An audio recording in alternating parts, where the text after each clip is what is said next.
அதிகாலை வேளையிலே உங்கள் அனைவருக்கும் என் அன்பார்ந்த காலை வணக்கங்கள். என்னோடு கூட சேர்ந்து இந்த தியானத்திலே நீங்கள் பங்கெடுக்க உங்கள் அனைவரையும் அன்போடு அழைக்கிறேன். இந்த தியானத்தை துவங்குவதற்கு முன்பாக யதார்த்தமாக நமது உள்ளத்திலே ஒரு கேள்வி எழலாம். நான் ஏன் தியானம் செய்ய வேண்டும் என்று.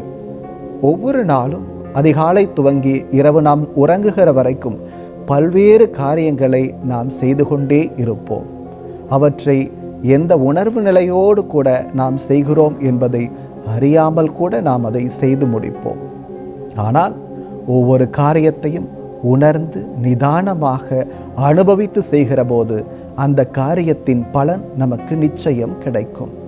அதிகாலை துவங்கி இரவு வரைக்கும் நாம் செய்கிற காரியங்களிலே விழிப்புணர்வோடு இருந்து செய்ய தேவையான ஆற்றலை இந்த தியானம் உங்களுக்கு கொடுக்கும். அதிகாலை வேளையிலே நீங்கள் துவங்குகிற ஒவ்வொரு காரியமும் இறைவனால் ஆசீர்வதிக்கப்பட இறைவனோடு கூட இந்த நாளை நாம் துவங்குவோம். அதிகாலையிலே இறைவனை தியானிப்பது மிக மிக ஆசீர்வாதமான மேன்மையான காரியம் என்பதை உணர்வோம்.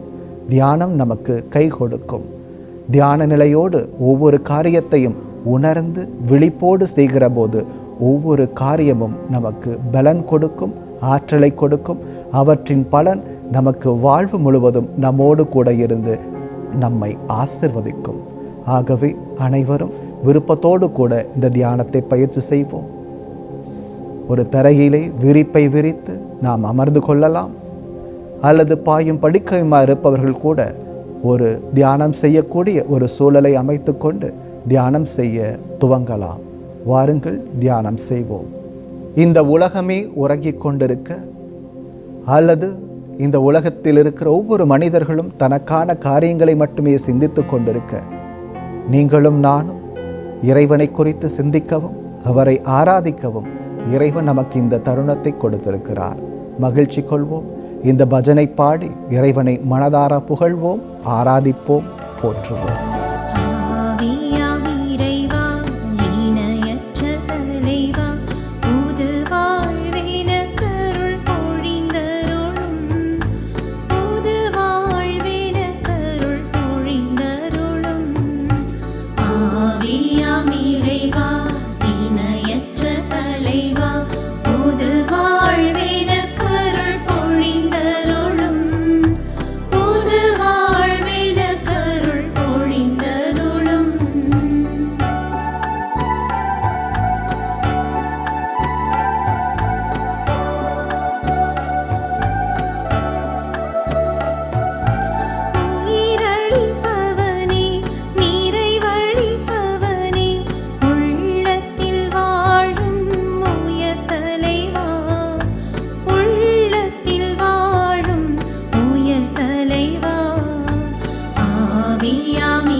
அன்பார்ந்தவர்களே,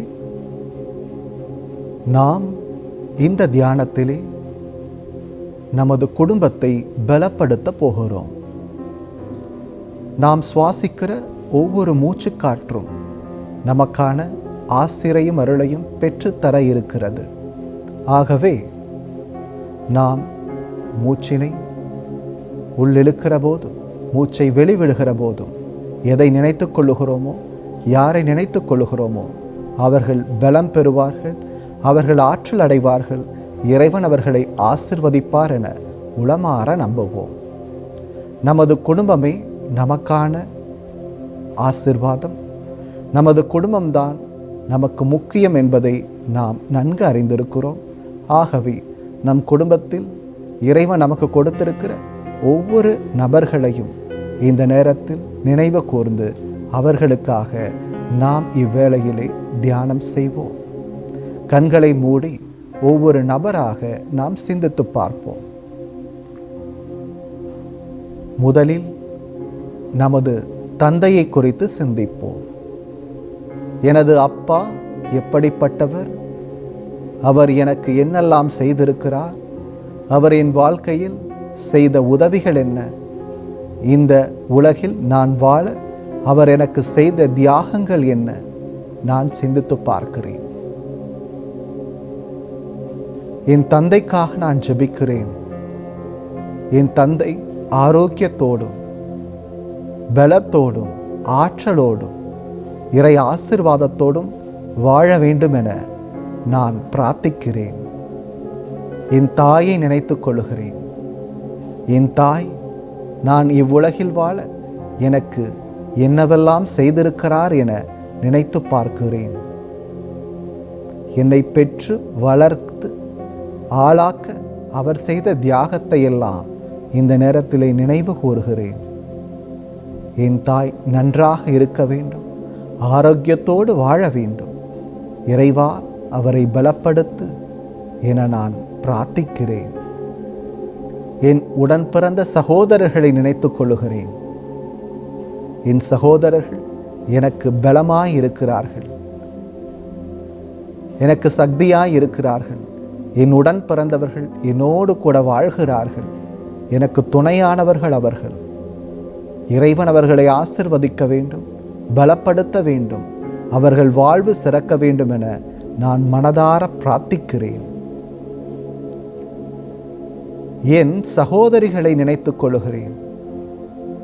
தாய்க்கு பிறகாக அவர்கள்தான் என்னை அக்கறையோடு பார்த்து கொள்ளுகிறார்கள், கவனித்துக் கொள்ளுகிறார்கள். என் வாழ்க்கையின் மகிழ்ச்சிக்கும் அன்புக்கும் காரணமாக இருக்கிறார்கள்.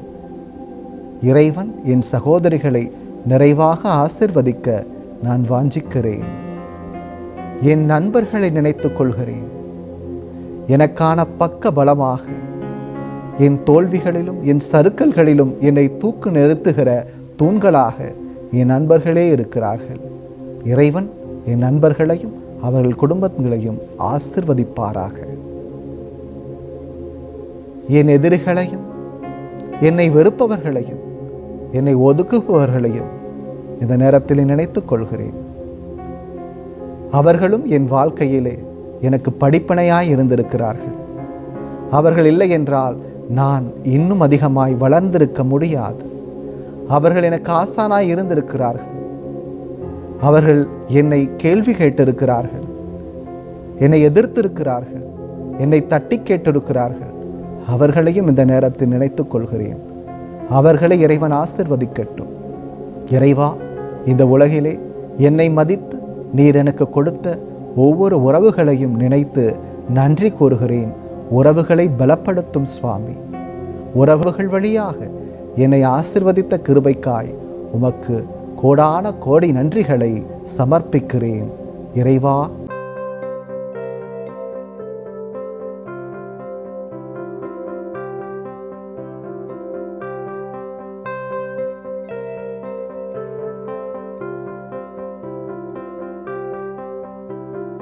மூழ்கினாலும் அது நம்மை அடிமைப்படுத்திவிடும், மூழ்கடித்துவிடும். ஜாக்கிரதையாக இருக்க வேண்டும். உதாரணமாக நாம் பயன்படுத்துகிற செல்போன். ஆகவே எதை ஒன்றை கற்றுக்கொள்ள விரும்பினாலும், தெரிந்து கொள்ள விரும்பினாலும், ஆண்டு நடத்த விரும்பினாலும், எதை செய்ய விரும்பினாலும் ஒருபோதும் நாம் மூழ்கி போகாமல் பார்த்து கொள்வது புத்திசாலித்தனம். ஆக செய்ய வேண்டியது ஒன்றுதான், மிதக்க கற்றுக்கொள்ள வேண்டும். மிதக்க கற்றுக்கொள்ள வேண்டும். பாருங்கள், 1000 டன் எடையுள்ள கப்பல் கடலிலே மூழ்கி போகும். ஆனால் ஒரு சொட்டு எண்ணெய் கடலிலே மூழ்காது, கம்பீரமாக மிதந்து கொண்டே இருக்கும். ஆக நாமும் நமது வாழ்க்கையிலே கம்பீரமாக இருக்க வேண்டும். அடிமைத்தனமாக ஒருபோதும் இருக்கக்கூடாது என்று நினைத்தோம் என்றால் எந்த ஒரு விஷயத்திலும் மூழ்கி போகாமல் நம்மை பார்த்து கொள்வதுதான் புத்திசாலித்தனமாக இருக்கும். எதை செய்தாலும், எதை சிந்தித்தாலும், எதை நடத்தினாலும் நாம் அவற்றிலே மூழ்காமல் நம்மை பாதுகாத்து கொள்வது புத்திசாலித்தனம். மிதக்க கற்றுக்கொள்வோம். அப்போது நிச்சயமாக நாம் நமது வாழ்க்கையிலே உயர்வை நோக்கி செல்வோம். இந்த உலகம் நம்மை பார்த்து ஆச்சரியப்படும். கம்பீரமாக இந்த உலகத்திலே தலை நிமிர்ந்து நாம் நிற்போம். இந்த நாள் இனிய நாளாக அமையட்டும். அனைவருக்கும் இனிய காலை வணக்கம்.